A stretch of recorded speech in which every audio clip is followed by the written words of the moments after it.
Welcome to the Folktale Project. This is Dan Scholes. Today we have part 2 of the Jewish fairy tale, the Fairy Princess of Ergetz. Last we left our protagonist, Bar Shalmon. He disobeyed his father's dying wish to never travel across the sea, and in traveling across the sea he's gotten himself stranded on an island. An island where he found himself attacked by a lion, saved by an eagle, and deposited in a strange city. And that's where we pick up our story. This is The Fairy Princess of Ergetz, Part 2. Bar Shalmon found himself on the outskirts of the city, and cautiously he crept forward. To his intense relief he saw that the first building was a synagogue. The door, however, was locked. Weary, sore, and weak with long fasting, Bar Shalmon sank down on the steps and sobbed like a child. Something touched him on the arm. He looked up. By the light of the moon he saw a boy standing before him. Such a queer boy he was, too. He had cloven feet, and his coat, if it was a coat, seemed to be made in the shape of wings. "Ivri onochi," said Bar Shalmon. "I am a Hebrew." "So am I," said the boy. "Follow me." He walked in front with a strange hobble, and when they reached the house at the back of the synagogue, he leaped from the ground, spread his coat wings as he did so to a window about 20 feet from the ground.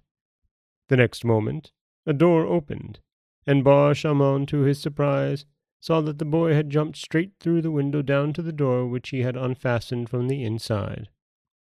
The boy motioned him to enter a room. He did so. An aged man, who he saw was a rabbi, rose to greet him.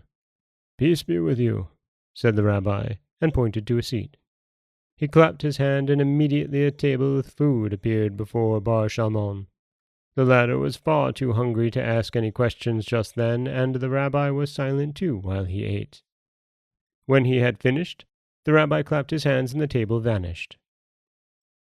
"Now, tell me your story," said the rabbi. Bar Shalmon did so.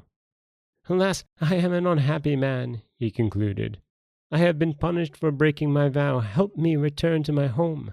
I will reward thee well, and will atone for my sin." "Thy story is indeed sad," said the rabbi gravely, "but thou knowest not the full extent of thy unfortunate plight. Art thou aware what land it is into which thou hast been cast?" "No," said Bar Shalmon, becoming afraid again. "Know then," said the rabbi, "thou art not in the land of human beings.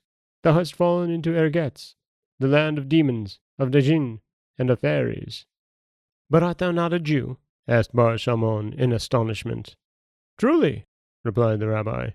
"Even in this realm we have all manner of religions, just as you mortals have." "What will happen to me?" asked Bar Shalmon in a whisper. "I know not," replied the rabbi. "Few mortals come here, and mostly, I fear, they are put to death. The demons love them not." "Woe, woe is me!" cried Bar Shalmon. "I am undone." "Weep not," cried the rabbi. "I, as a Jew, love not death by violence and torture, and will endeavor to save thee." "I thank thee," cried Bar Shalmon. "Let thy thanks wait," said the rabbi kindly. "There is human blood in my veins. My great-grandfather was a mortal who fell into this land and was not put to death. Being of mortal descent, I have been made rabbi. Perhaps thou wilt find favor here and be permitted to live and settle in this land."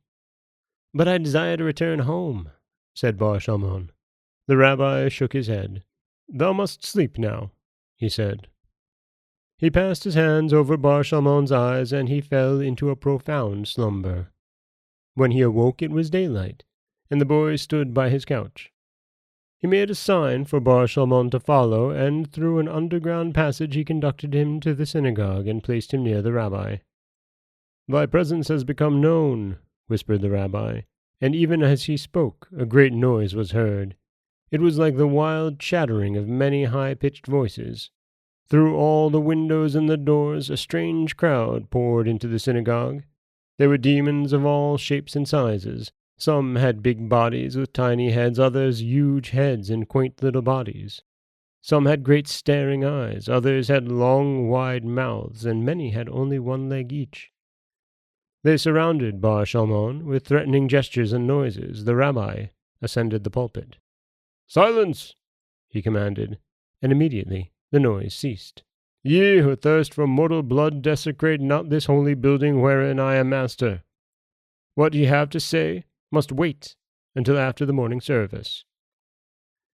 Silently and patiently they waited, sitting in all manner of queer places. Some of them perched on the backs of the seats, a few clung like great big flies to the pillars, others sat on the window-sills, and several of the tiniest hung from the rafters in the ceiling. As soon as the service was over, the clamor broke out anew. "Give us the perjurer!" screamed the demons. "He is not fit to live!"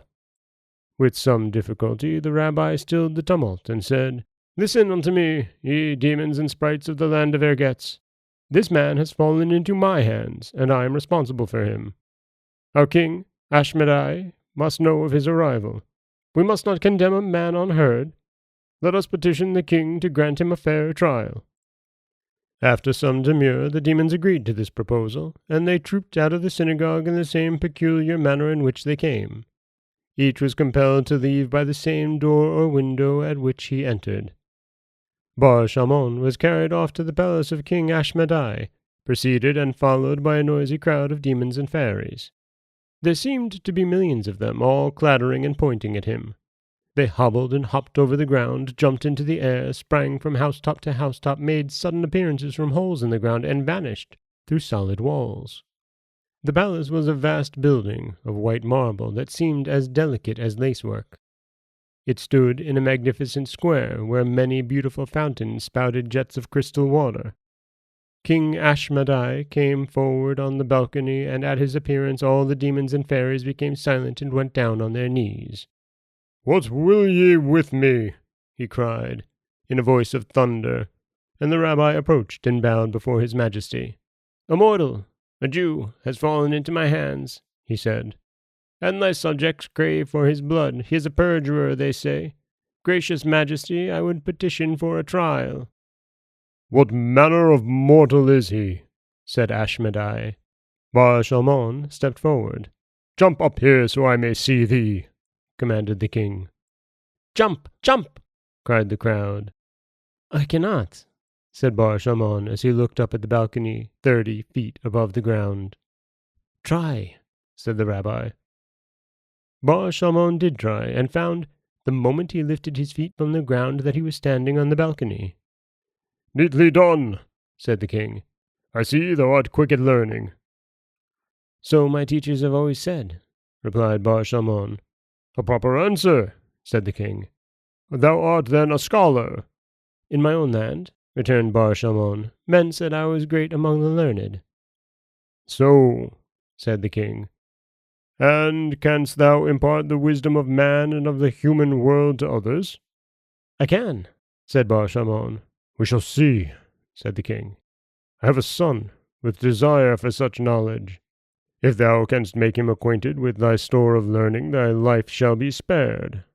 The petition for a trial is granted." The king waved his scepter, and 2 slaves seized Bar Shalmon by the arms. He felt himself lifted from the balcony and carried swiftly through the air. Across the vast square the slaves flew with him, and when over the largest of the fountains they loosened their hold. Bar Shalmon thought he would fall into the fountain, but to his amazement he found himself standing on the roof of a building. By his side was the rabbi. "Where are we?" asked Bar Shalmon. "I feel bewildered." "We are at the court of justice, 100 miles from the palace," replied the rabbi. A door appeared before them. They stepped through and found themselves in a beautiful hall. 3 judges in red robes and purple wigs were seated on a platform, and an immense crowd filled the galleries in the same queer way as in the synagogue. Bar Shalmon was placed on a small platform in front of the judges. A tiny sprite, not only 6 inches high, stood on another small platform at his right hand and commenced to read from a scroll that seemed to have no ending. He read the whole account of Bar Shalmon's life. Not one little event was missing. The charge against Bar Shalmon the mortal, the sprite concluded, is that he has violated the solemn oath sworn at his father's deathbed. Then the rabbi pleaded for him and declared that the oath was not binding because Bar Shalmon's father had not informed him of his treasures abroad, and could not therefore have been in his right senses. Further, he added, Bar Shalmon was a scholar, and the king desired him to teach his wisdom to the crown prince. The Chief Justice rose to pronounce sentence. Bar Shalmon, he said, rightly, thou shouldst die for thy broken oath. It is a grievous sin. But there is the doubt that thy father may not have been in his right mind. Therefore, thy life shall be spared. Bar Shalmon expressed his thanks. When shall I return to my home? He asked. Never, replied the Chief Justice. Bar Shalmon left the court feeling very downhearted. He was safe now. The demons dared not molest him, but he longed to return to his home. How am I to get back to the palace? He asked the rabbi. Perhaps after I have imparted my learning to the crown prince, the king will allow me to return to my native land. That I cannot say. Come, fly with me, said the rabbi. Fly? Yes. See, thou hast wings. Bar Shalmon noticed that he was now wearing a garment just like all the demons. When he spread his arms, he found that he could fly, and he sailed swiftly through the air to the palace. With these wings, he thought he would be able to fly home. Think not that, said the rabbi, who seemed to be able to read his thoughts, for thy wings are useless beyond this land. Bar Shalmon found that it would be best for him to carry out his instructions for the present, and set himself diligently to teach the crown prince. The prince was an apt pupil, and the two became great friends. King Ashmedai was delighted, and made Bar Shalmon one of his favorites. One day, the king said to him, I am about to leave this city for a while to undertake a campaign against a rebellious tribe of demons thousands of miles away. I must take the crown prince with me. I leave thee in charge of the palace. The king gave him a huge bunch of keys. These, he said, will admit into all but one of the 1,000 rooms in the palace. For that one there is no key, and thou must not enter it. Beware. For several days Bar Shalmon amused himself by examining the hundreds of rooms in the vast palace until one day he came to the door for which he had no key. He forgot the king's warning and his promise to obey. Open this door for me, he said to his attendants, but they replied that they could not. You must, he replied angrily. Burst it open. We do not know how to burst open a door, they said. We are not mortal. If we were permitted to enter the room, we should just walk through the walls. Bar Shalmon could not do this, so he put his shoulder to the door, and it yielded quite easily. A strange sight met his gaze.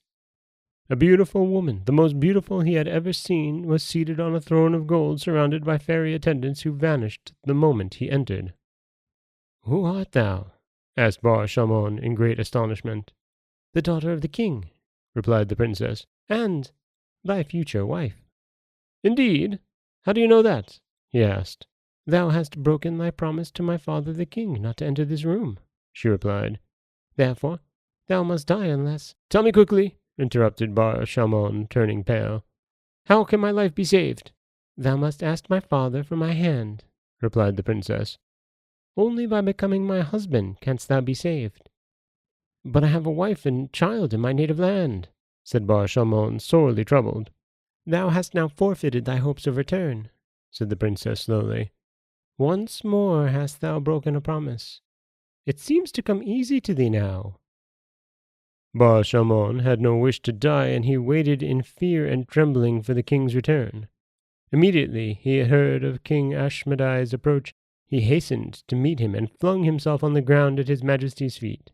O king, he cried, I have seen thy daughter the princess, and I desire to make her my wife.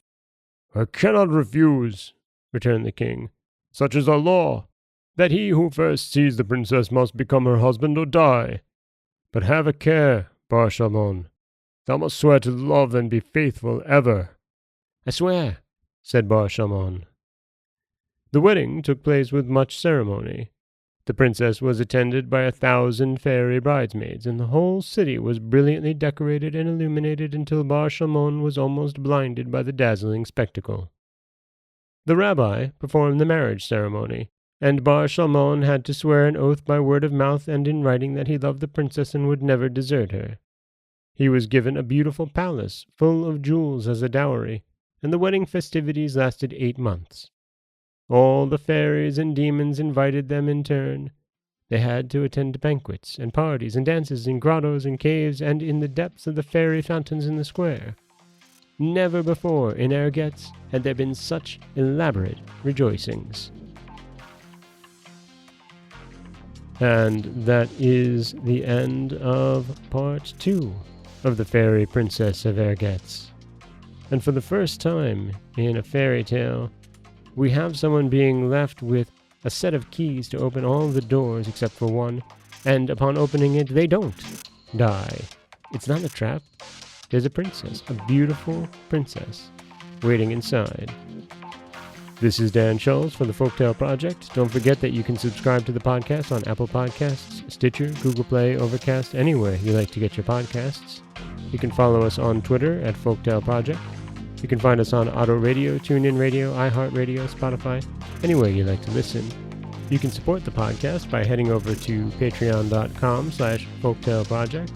And you can always head over to folktaleproject.com, where you'll find a new story waiting for you every Monday, Wednesday, and Friday. As always, thank you so much for listening.